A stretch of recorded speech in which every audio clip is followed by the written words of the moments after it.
KKRTC bus ಹಾಗೂ lorry ನಡುವೆ ಭೀಕರ ಅಪಘಾತ ಸಂಭವಿಸಿದ್ದು, ಅಪಘಾತದಲ್ಲಿ 18ಕ್ಕೂ ಹೆಚ್ಚು ಪ್ರಯಾಣಿಕರು ಗಾಯಗೊಂಡಿದ್ದಾರೆ.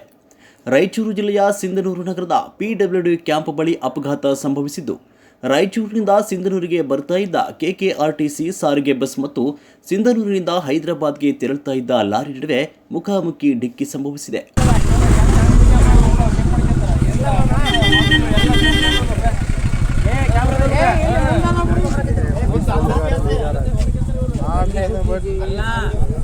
ಸೀಟ್ ಉಲ್ಟಾ ಆಗಿಬಿಟ್ಟವ ಅಪೋಸಿಟ್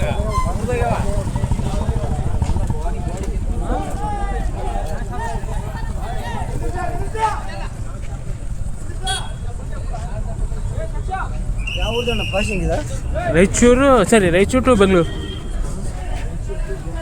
ಬಸ್ ಅಪಘಾತದ ತೀವ್ರತೆಗೆ ಬಸ್ ಮುಂಭಾಗ ಸಂಪೂರ್ಣ ನುಜ್ಜುಗುಜ್ಜಾಗಿದ್ದು, ಅಪಘಾತದಲ್ಲಿ 18 ಪ್ರಯಾಣಿಕರಿಗೆ ಸಣ್ಣ ಪುಟ್ಟ ಗಾಯಗಳಾಗಿವೆ. ಸಾರಿಗೆ ಬಸ್ ಚಾಲಕನ ನಿರ್ಲಕ್ಷ್ಯದಿಂದ ಅಪಘಾತ ಸಂಭವಿಸಿದೆ ಅಂತ ಮಾಹಿತಿ ಸಿಕ್ಕಿದ್ದು, ಗಾಯಾಳುಗಳನ್ನು ಸಿಂಧನೂರು ಸಾರ್ವಜನಿಕರ ಆಸ್ಪತ್ರೆಗೆ ದಾಖಲು ಮಾಡಲಾಗಿದೆ. ಅಪಘಾತದಲ್ಲಿ ಓರ್ವ ಪ್ರಯಾಣಿಕ ಕುತ್ತಿಗೆಗೆ ಕಬ್ಬಿಣದ ರಾಡ್ಗಳು ಚುಚ್ಚಿಕೊಂಡಿದ್ದು, ಪ್ರಯಾಣಿಕರ ಕುತ್ತಿಗೆಯಲ್ಲಿ ಕಬ್ಬಿಣದ ರಾಡ್ನೊಂದಿಗೆ ಆಸ್ಪತ್ರೆಗೆ ಬಂದಿದ್ದಾರೆ.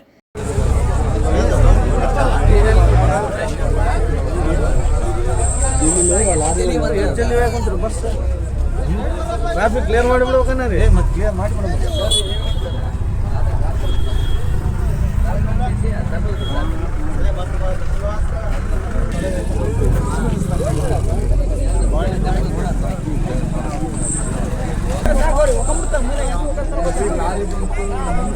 ಏನು ಸೆಟ್ ಆಗಲ್ಲ ಅಂತಾರ